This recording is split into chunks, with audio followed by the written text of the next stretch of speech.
Hey,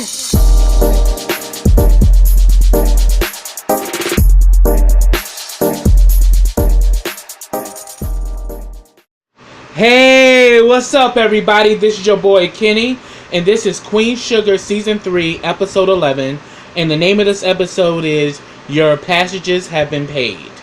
This was a really good episode, and I'm going to try to make this not a long review, so let me begin. The first thing I want to talk about is Aunt Vi. Aunt Vi is actually being interviewed,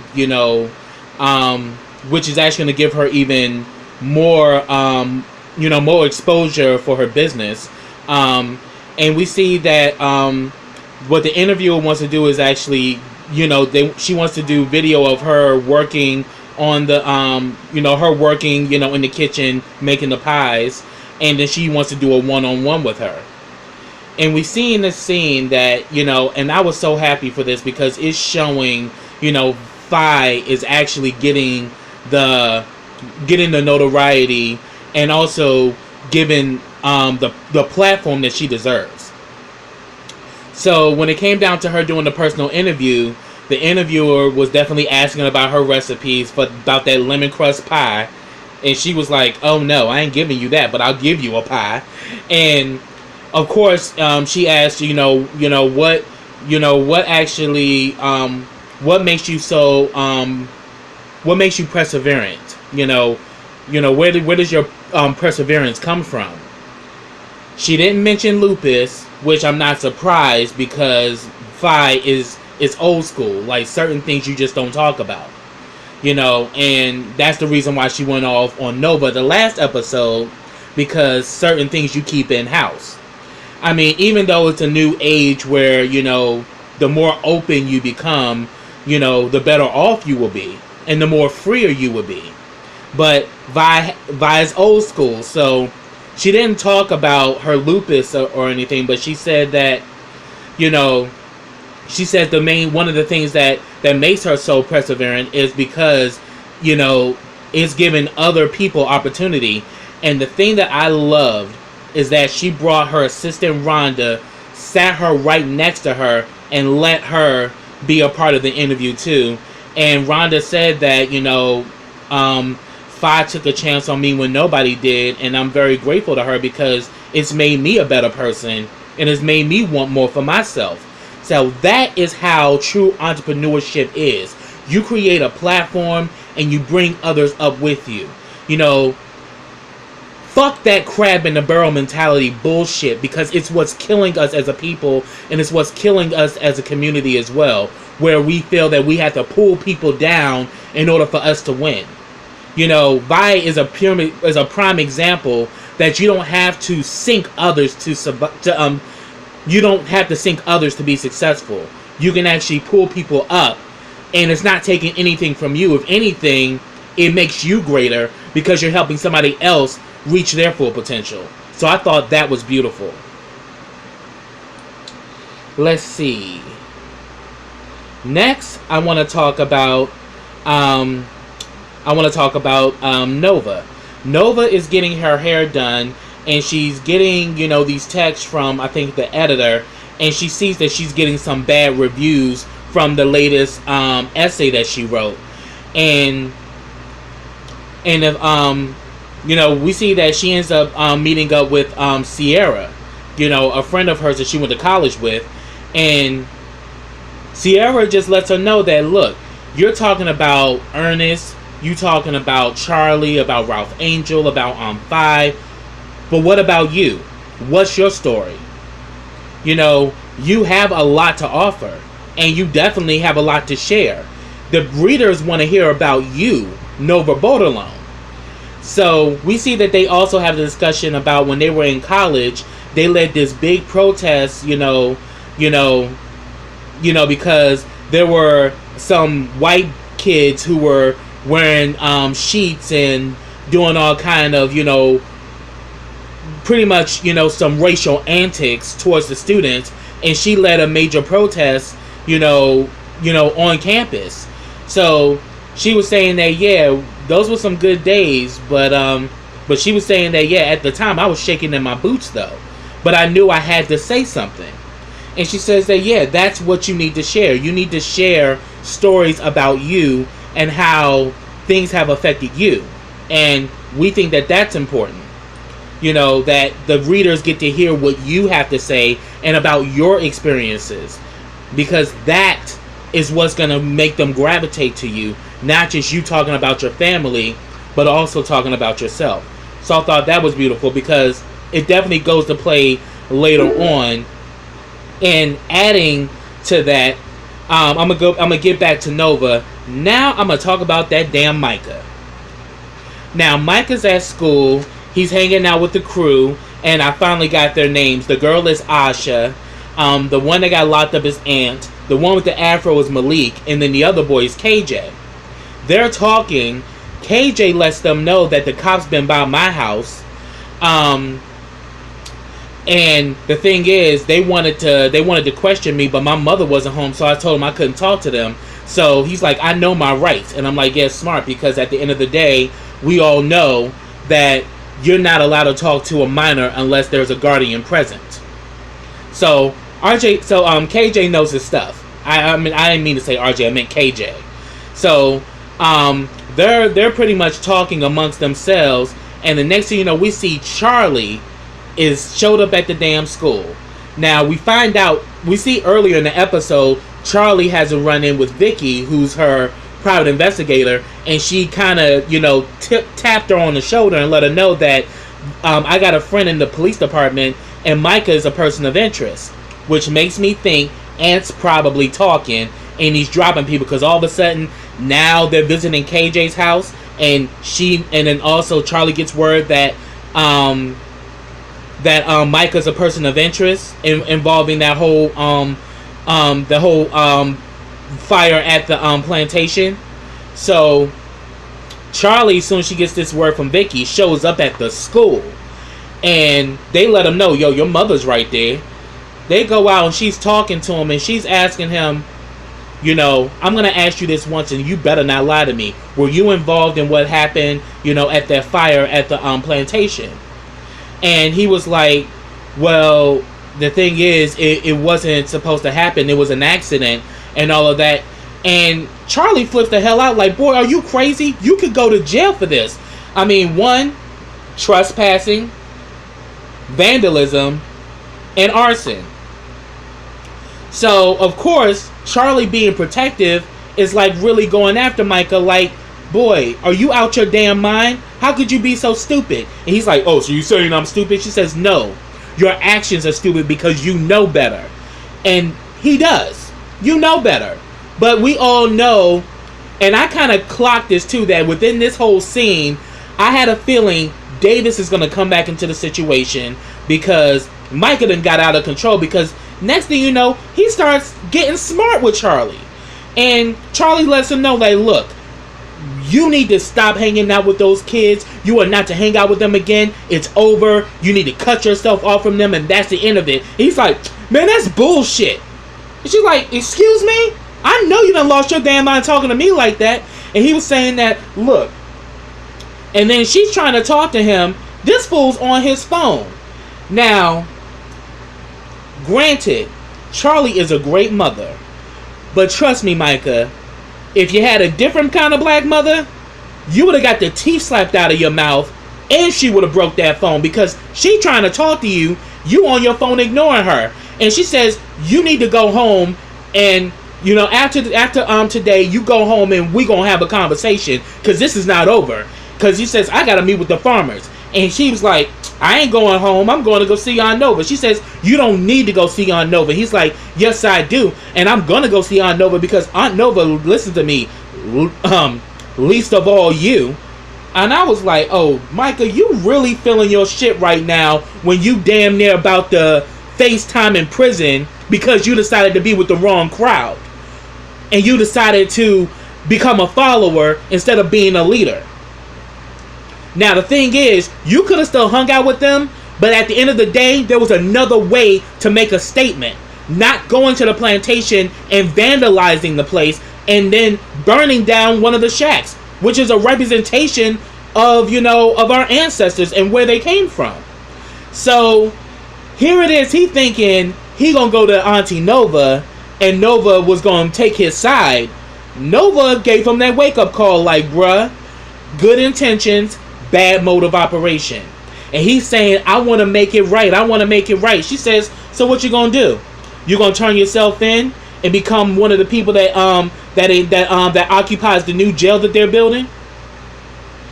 Because she lets him know that, look, we need you young people. We need your young voices. You have great intentions, but you need to know, you need to plan, you need to know how to navigate, and you need to know that what you're doing is going to have a good outcome.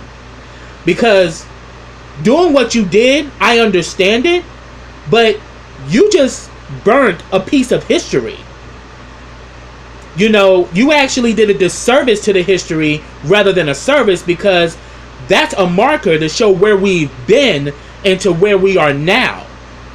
So here it is, you were trying to do a good thing, but what you did is that you damaged, you damaged a part of our history by burning down that shack. That was a piece of history that we could never get back. So you have to understand, you can't go back and fix it, because that was pretty much Micah's whole thing. I want to fix this. I want to make this right. She says the only way you can do is pay it forward and make better decisions down the line. But you can't go back and fix that, because that shack is damaged. We're never going to get that back. So, and she says in all honesty, when she was talking about this, she shared with him about Too Sweet. And she said that Too Sweet, when he got arrested, he got arrested with my weed. I used to sell weed to the 9th Ward. When she was sharing that there's decisions that I made that I can't take back. And she shared that, it was Too Sweet got caught with my weed. Even though I didn't sell it to him directly, he got it from Rid. Y'all remember Rid. Rid was the guy with the mohawk, and yeah, definitely Rid. Y'all definitely remember Rid, because Rid was like her man, but Rid in return would also spread awareness, for the fact that she would supply him with weed.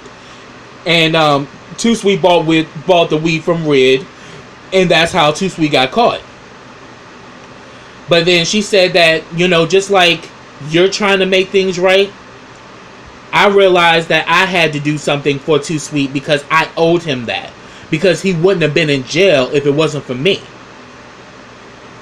So we see that after that conversation with Micah, it leads her to go talk to Too Sweet. And Too Sweet looked really good. And that's the reason why Too Sweet's the thumbnail, because you see there's a totally different person. When we first met Too Sweet in season 1, we saw a young man who was defeated, a young man who didn't believe in himself, a young man who was about to be another victim of the system. But because Nova stepped in and actually, did what she had to do by getting him out of jail, it freed him. And now he's, when she runs into him, he's at the library, looking for books because he's trying to get into college. And there was just a happy embrace with them. And Nova sits down with Too Sweet, and she actually tells him that she confesses to him that the weed that you bought from Rid was my weed. I used to sell weed to the 9th Ward. I'm sorry, because if it wasn't for me, you wouldn't have ever been put in that situation. But Too Sweet told her that, I don't blame you, Nova. It was I the one who bought that weed. So it was my fault that I got that I put myself in that situation. I don't blame you. I should have never bought the weed. And so therefore he really and I found it ironic, because at first Nova helped him, and this time he helped Nova. Because he gave her peace to say that, no, I don't blame you for that. If anything, I thank you for everything you did for me. You actually set me on the straight and narrow, and now I'm doing good. And Nova also shares with him that she's going to be writing a book, and he was saying that it's about time. People need to hear your story. People need to hear what you have to say. And you have a lot to offer. And we see that she actually taped a conversation, and she's going to use that as a piece to discuss herself. And she's probably going to come clean about what she did. And then also, we see that when she was talking to Sierra, she was talking about, some of the mistakes that she made, one being Calvin, because Calvin was a white cop and he was a married man, and her and Calvin, and then also all the other situations she's been in. She says that, yeah, I got a lot to pick from, but then again, some of it I'm kind of embarrassed to talk about. But Sierra said that, look, people want to hear your story. When you give them your story, that's when you get the people, and that's where you get the audience, because people want to hear about you. And we see that Too Sweet was another person that gave her that gem to actually pay it forward and write her story.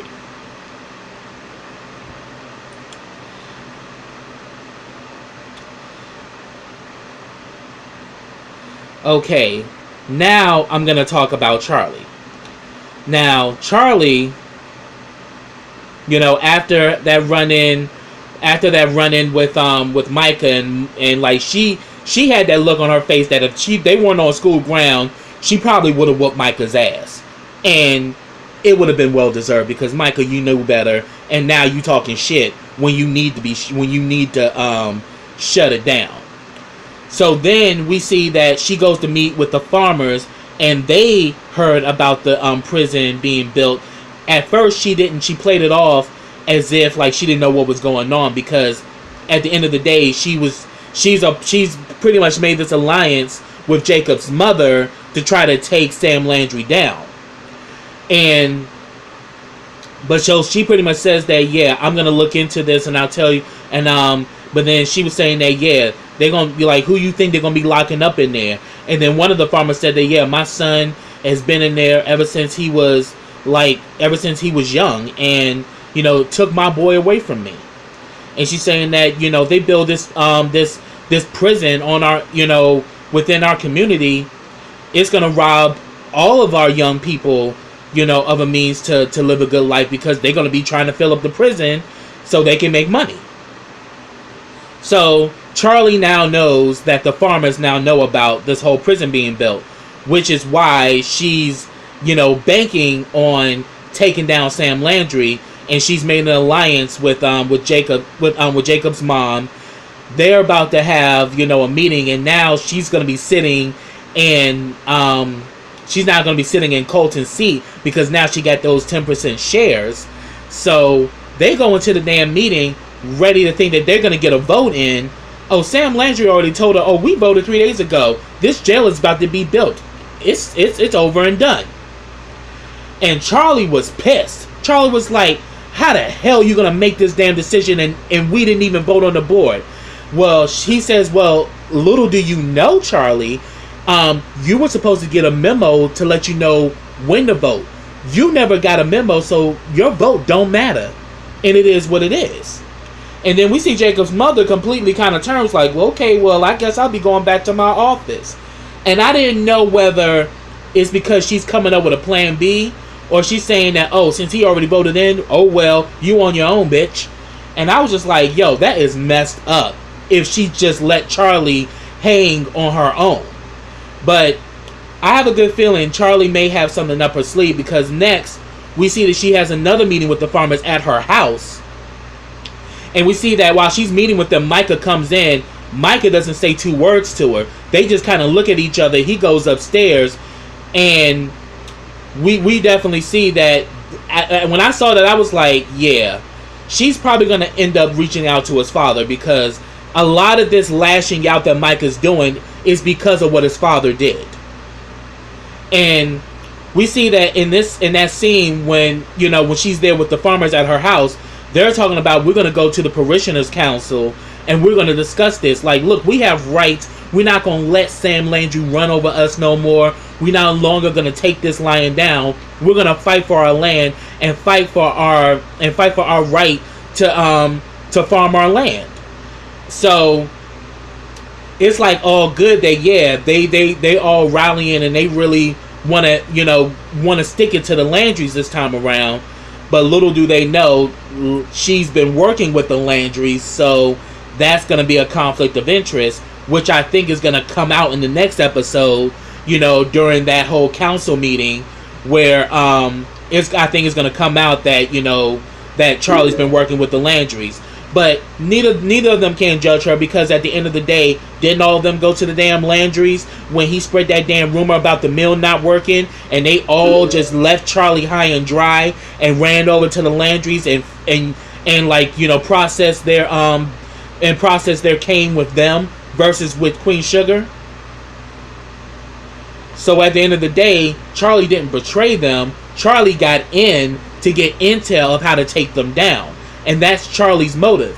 And the funny thing about this too, now that I bring it up, Micah has this whole issue against Charlie, but little does he know, Charlie and Nova are doing the same thing. They just have different modes of operation. You know, because Micah comes in, he's seeing her meeting with the black farmers, discussing how they're gonna stand up for their land and stand up against this whole idea of a privatized prison being built on their land. You know, because the only ones who really own their land is the Borderlones. Everyone else is leasing their land through Landry. So now a lot of them are not going to even be able to care for their families nor keep their homes because of Landry and his greedy ways. You know, and it's messed up. So we saw that go on. Then we see that finally Charlie reaches out to Davis, and she says that, look, I'm afraid for Micah. Maybe you can break through and talk to him, but you know, Davis lets him know that, look, he's not talking to me. He don't answer my calls. He don't respond to my texts. It's like he don't even want to talk to me no more. But she says that you gotta try. You gotta break through to him.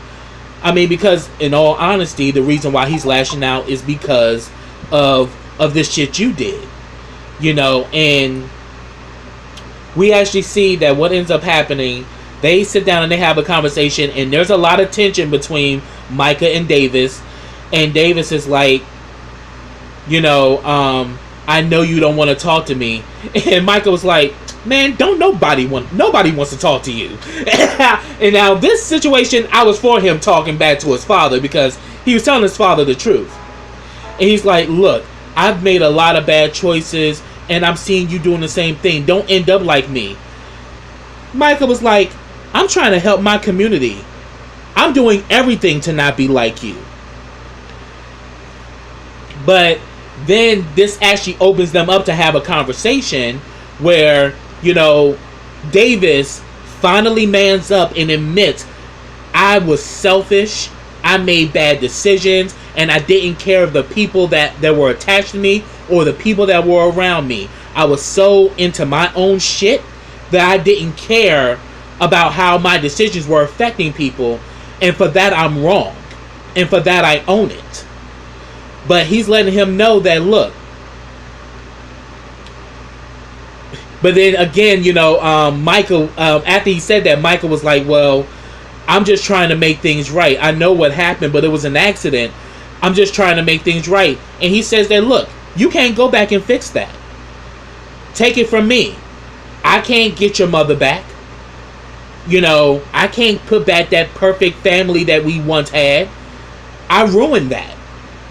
Just like you ruined, you know, a piece of history at that plantation. But you can make better decisions moving forward. And I thought that was a beautiful scene between father and son. And definitely shout out to Nicholas Ash and Timon Kyle Durant. They did a great job acting in that scene. And then when he came down and went to Charlie, you know, Charlie's definitely cleaning and everything because Charlie is on edge. You know, Charlie's been going through a lot.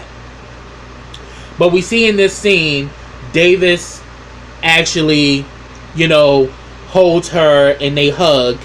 And it just goes to show that even after all the shit they've been through, there's still history there. Because that was her first love. They grew up together. You know, Ernest was like a father to Davis. So there's still a strong bond there. Even amongst all the bullshit Davis has done, it was good to see him comfort Charlie and say that, you know, he's going to be okay. Everything's going to be all right. And then we see later on, finally, Micah and Charlie have a moment because he's in bed crying. And I have to say, he Nicholas Ash really acted his ass off in this episode. But then he pretty much tells his mother, I screwed up. And he realized what he did, you know, he got to own it and accept it. And there's no going back. You know, you can't go back and fix that. But you can make better decisions moving forward. And we see that Charlie gets in bed with him and she holds him and they both cry. And it was a very moving scene. And yes, Dawn-Lyen Gardner, phenomenal. Phenomenal. And so the next thing I'm going to talk about is this whole situation with Darla. You know, we see when we first, in the beginning of the episode, Darla is crying, is literally been, we can tell Darla been crying herself to sleep, and she's crying, and she gets up in the morning to have breakfast with her mother, and she has to go see, Marlene, because Marlene is going to be writing, she's going to be writing a letter, you know, about her character that they're going to use in the mediation. And we also know that it's her mother that got her that job at the bank. And she was like, oh yeah, and tell Jeff I said hello. And we just kind of see where Darla is like realizing that my mom literally controls my world. And after me sharing some stuff with her, she has now infiltrated Ralph Angel in a very bad way, because now she's in her mind is thinking that Ralph Angel's a bad dad, and then she's the one who sent Child Protective Services over there to kind of interview him. So all this is going on in Darla's mind, that me running my mouth has now caused a bigger problem. And then we see that she meets up with Marlene, and Marlene says that, look, you are not the same person when I first started working with you. You have blossomed. You're a good mother. You're a good woman. And what I'm putting in that letter is the truth. You deserve to be in your son's life, and you deserve to be a mother. You have that right. But then she says that the way I'm going about this, maybe I understand what I'm doing is right, but maybe my mode of operation is wrong. Kind of sounds familiar, like with the kids. And she's like, well, the thing is, I want partial custody of my son, but I don't want Ralph Angel to hate me, and I don't want Blue to resent me. So I thought that was interesting. Oh yeah, and another thing I want to talk about is that, you know, the kids, you know, Asha, Malik, KJ, and Micah meet up with Ant's mother. And we find out that Ant has somewhat of a juvenile history, stealing cigarillos and stuff. His father's in jail, and so is his older brother. And his older brother he looks up to. And he says he wants to be just like his older brother. You know, and this is why he's been, you know, doing a lot of bad things here and there. But Ant is not a bad kid. You know, and I know he would never do something like that, you know, burning down the shack. And she was saying that, were you guys involved? Was he by himself? Oh, Malik was like, oh, he was on his own. We had nothing to do with that. Oh, really, Malik? It was your idea, motherfucker. And now you trying to backpedal? Really? But Micah didn't snitch. But Micah was like, I'm talking to my Aunt Nova, and we're going to try to get a community lawyer for him to get him out of jail. But yeah, she was like, you know, and the mother clocked this. She was like, you guys were thick as thieves. You guys were kneeling during the national anthem, but now when my son's locked up, all of a sudden now you guys weren't involved. I'm like, yeah, the mother know the deal. She know that they be doing reckless shit. And now Malik trying to play like they had nothing to do with it. Malik, wake the fuck up, bruh, because KJ just got a visit at his house. You and Asha are next, because I think Ant's up in there singing like a canary. Because he's like, I'm not going down for all of this and the rest of y'all be free? Absolutely not. So we're going to see how that's going to play out. But yeah, I wanted to touch on that. Then we get the mediation. And this mediation I was so here for, because Ralph Angel, I can honestly say he took Twan's advice to heart, and he went in there and he handled his responsibilities like a man and wasn't too emotional, but said what he had to say and he meant what he said. Because they start doing the deliberations, Ralph Angel's there with his attorney, Charlie, which is a friend of Charlie's she set up. So, Charlie got him a good lawyer, and they're there with their lawyer, and they're discussing, the custody and all of that.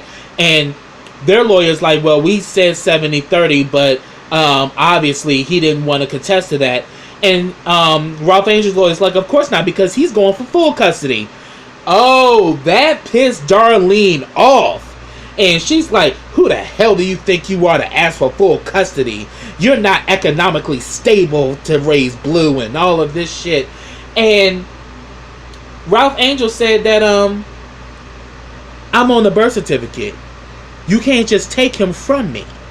And she's saying, and then, she's pretty much saying that we don't even know if you're Blue's biological father. And he says it don't change nothing.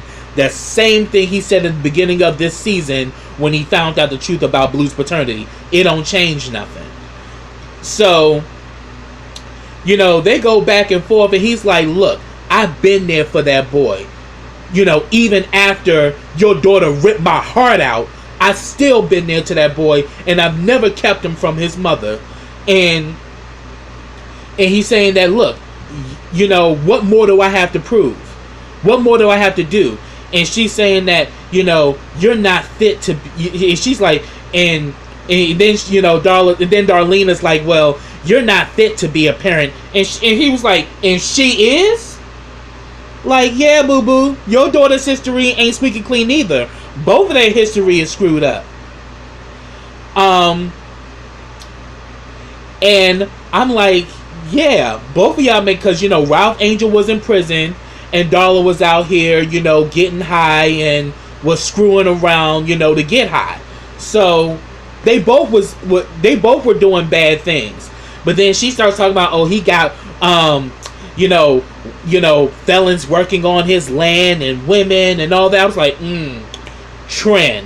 All of this started because Darla saw him with Tren. Darla felt some kind of way, and she started whispering to Mama. But now Mama done came with a totally different way of operation. And finally, I had to say I give Darla respect, because Darla checked her mother, and she was like, I am not gonna let you do this to the father of my son. Because afterwards she was like, you need to take a paternity test, and then we can see from there. Take a paternity test. But we already know Ralph Angel done already did that. So when she was like pressing for the paternity test, that's when Darla said, I'm not going to let you do this to the father of my son. But then Ralph Angel was like, I took the paternity test. He ain't mine. But that's still my son. I still love him. And again, it don't change nothing. And again, I'm on the birth certificate. You can't just take him from me. I was like, there you go, Ralph Angel. You claim your boy. Because, as I said before, like, from that scene of Boys to the Hood, any fool with a dick can make a baby, but only a real man can raise a child. And Ralph Angel is proving that he's that man, and he's taking care of his son. Like, everything he makes goes to that boy. Blue don't want for nothing. And not only that, she's talking about, oh, he's always going from place to place to place. He's not stable enough to raise Blue. Blue's being raised by a community. Blue got his aunties. He got Aunt Vi. When his grandpa was alive, he had his pop. That's what it takes, a village to raise a child. Blue is being raised by a village of different people. All of them family, and they all serve his best interest. So what the hell you mean, Dawn-Lyen? Oh, because he doesn't have the kind of money you have, he's not fit? Please. So we see that later on, Darla and Dawn-Lyen have a discussion, and Dawn-Lyen is like, well, based off the stuff you told me, why wouldn't I go overboard, or go over the edge to protect my grandson? So I'm saying at the end of the day, yes, Darlene does love Blue, but at the end of the day, Darlene, you don't have the same connection to him as they do because they raised him. You know, we seen that they did have a connection because we saw, you know, in season 2 when Darlene and Darla's father came to visit, and that was the first time that they actually saw Blue. So at the end of the day, yeah, you know, Darla kind of set her straight that, look, this is a situation that me and Ralph Angel need to solve between the two of us, and I think that's the best way to go about it. And we see that Darlene leads off, and that's where the episode ended. Now, if I missed anything, put it down in the comments. I'd love to talk to you about it. But yes, this is a good episode, and I think it's going to be 2 more episodes left. And also, congratulations to Ava DuVernay and the cast because it's being renewed for season 4. So Queen Sugar is coming back for season 4, and I'm so happy about that. So that's what I have, y'all. So subscribe to my channel. Click that bell so you get notifications every time I drop a video. Also, follow me on all of my social platforms. I have them all listed in the description box. Also, like this video, comment on this video, and share this video. And I'll be back with the next episode of Queen Sugar. So until next time, everybody, take care.